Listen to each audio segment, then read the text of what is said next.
Mike Bohn joined now by the former two-time UFC strawweight champ, Carla Esparza. And for the last time, it seems, Carla, it's retirement fight week. You're there on the ground. How does it feel? Feels awesome. I'm excited to be out here in Salt Lake, just kind of trying to be present in the moment and soak it all in. When did you make this decision that this was going to be the last fight? Obviously, you haven't fought in a while. You took some time off and had a child. Congratulations on that. Seems like you're really enjoying motherhood, but did you make that decision during the time away, before you left? How did it all come about?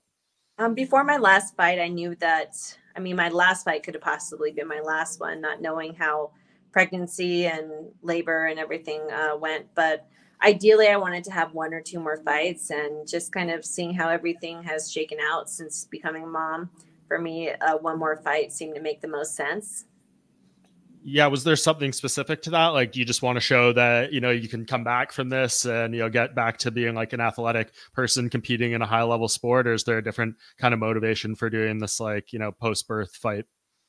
Yeah, if I'm honest, a big part of it was just kind of proving to myself that I could come back and I could make this happen. And I absolutely love the sport. I love fighting. I love learning. I just wanted to get back to it. But yeah, just going through the camp on top of like being a mom for me, they both take so much dedication, so much focus. And I think it's time for me to kind of take that chapter of just kind of, making a choice of just giving that focus, my all to being a mom.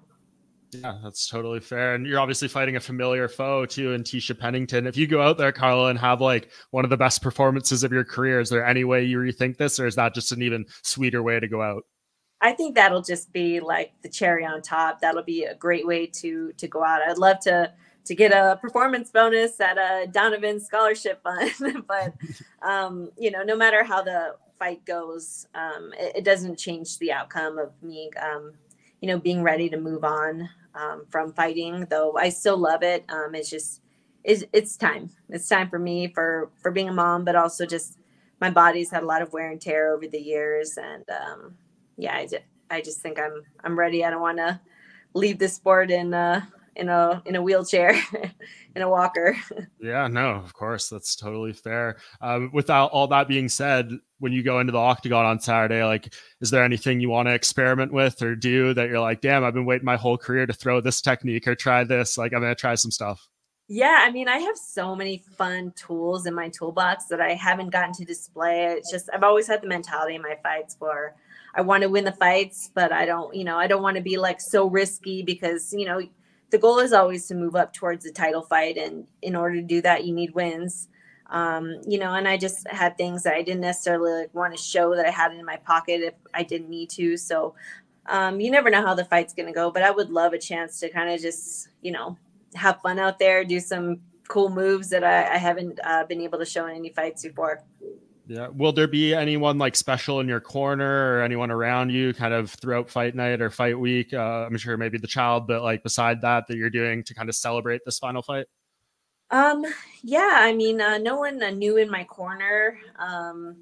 But I'm having all my, friends come out and, doing a post weigh-in, like, brunch with everyone, just to enjoy it. I'm going to have an after party down here. So, just really just, letting myself enjoy the fight week as opposed to being so like strict and, just focus. I can't worry about anything else or, I just want to have fun this fight week and in the fight. When did you know you were ready to like book the fight and come back? Because we've seen like different versions of this with, women's MMA fighters. Like I think Mackenzie Dern was back in like 6 months, but some people take a year, some people take longer. When did you know like, okay, this is time? So I had a pelvic floor therapist, which, when you have, this big belly and your organs get moved around, your pelvic floor gets really weakened. I kind of told her, I was like, I've seen other people do it. I would like to come back in 6 months or whatever it may be. But they were just like, that is actually absolutely terrible for your body, for your pelvic floor, you can have all these like bad repercussions. So they're like, minimum to start a camp would be like 8-9 months or so. Like, and that would be like, that's our earliest that we'd want you to start training hard. So I took their advice because for me, it's a long-term game. I want to have a healthy body for the rest of my life. And that I knew I had a relative timeline to about a year, give or take. Yeah, that makes sense. And once you did get back into camp, was it like, ooh, this is a little tougher than I remember? Or did you feel like right back in the groove and right at home?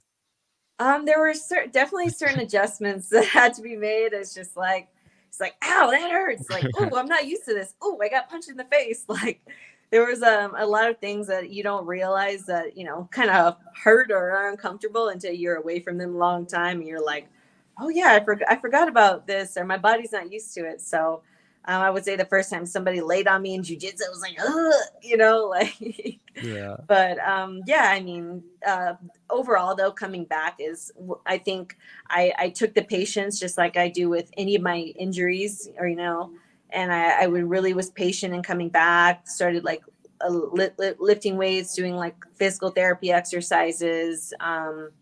I started back in jiu-jitsu. I think I was doing this, jiu-jitsu once a week or twice a week, and just really let my body ease back into it so that I could come back strong. And it's been a really great progression coming back.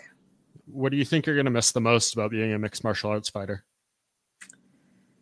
Gosh, I'm like my heart. I feel like the adrenaline. I mean, just being in that cage and just the rush of just when you're in that fight, there's no feeling like it. And of course, getting your hand raised and success is just like, man, that is just the best feeling in the world. It's an accumulation of all the hard work that you put in, and it's a sport of high highs and low lows, but feeling those high highs are really great. Getting your hand raised for sure. Yeah, and I mean, you've obviously achieved the highest of the highs twice, and you see some fighters who would decide to walk away and they struggle to kind of replace that in their life. Have you thought about that? Like, one day when you kind of miss that high, how you're gonna scratch that itch?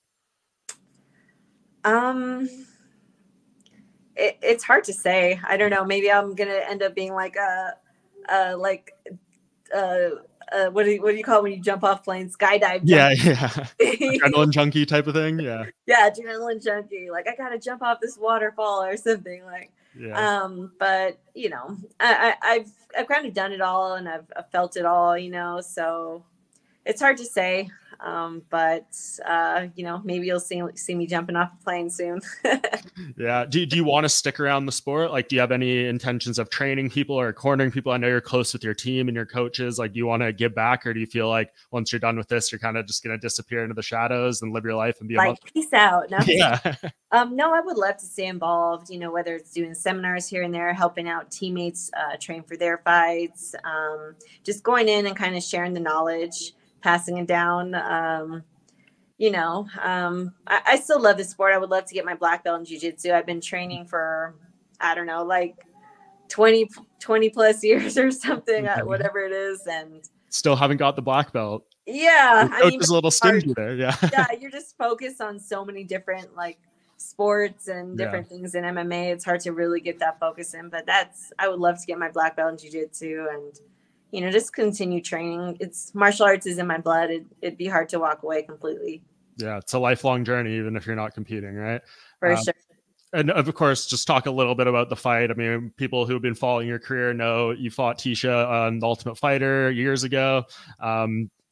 She's come a long way. Obviously, I don't think she's hit her career goals, but she stepped away and had a child as well. Just what do you make of her like now? What are you expecting her that's different from the first time around? How do you think this plays out? I think this fight could end up differently because Tecia, actually has a full camp to prepare for me, and I have one to prepare for her specifically. We've both grown a lot over the years.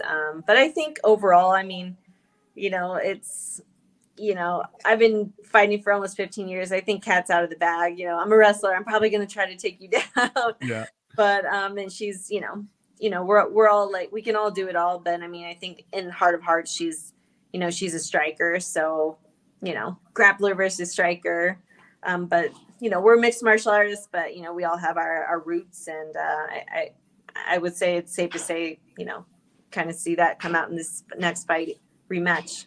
Yep. And a couple last things. What do you just make of the division right now? The top, obviously Wally still has the belt. She's only fought twice since you've been gone. I think some fans are kind of slowly starting to get on her for being one of the least active champions in the UFC, but the division is what it is. So what do you just make of her right now? And I think people are maybe expecting her to fight the winner of Tatiana Berna next. For how much she was kind of like pressuring me to fight, like, I don't know, 2 months later, it's kind of interesting to see how long she's taken off. It's like, let's keep this division moving. You can't hold on to that thing forever. Maybe you can for a while, but you got to defend it, But yeah, she's a great fighter, and I would love to see her match up against, the winner of Berna and Tatiana. I've fought them both, so I know they're both like, really good, really tough. So I think she may have her hands full with the winner of that fight. Yeah, no doubt. And I'm sure you've been asked this one plenty, but just so we can get on the record here, do you have a favorite like career memory, or when you walk away or someone asks you about this, the one that obviously comes first to mind? There's been lots. I would say, I mean, you can't beat, winning a UFC championship belt. But I guess the most recent one, it was huge for me just because it shows no matter how many times you kind of fall and stumble along the way, you can still fight and claw your way back to the top. Yeah, no doubt. Awesome, Carla. Well, I really appreciate you taking some time. I know we were talking about maybe doing this a few weeks ago, but I'm glad I got to get you on fight week when you're kind of more in the zone and kind of embracing the moment. So you being so kind to me and so generous with your time throughout your career. So I really appreciate that. And I can't wait to see you do this last dance and then one day end up in the UFC Hall of Fame. Yeah. And thanks so much for always, capturing my journey, and I appreciate it. And, till we speak again. For sure, Carla. Hopefully post-fight from the winner's circle.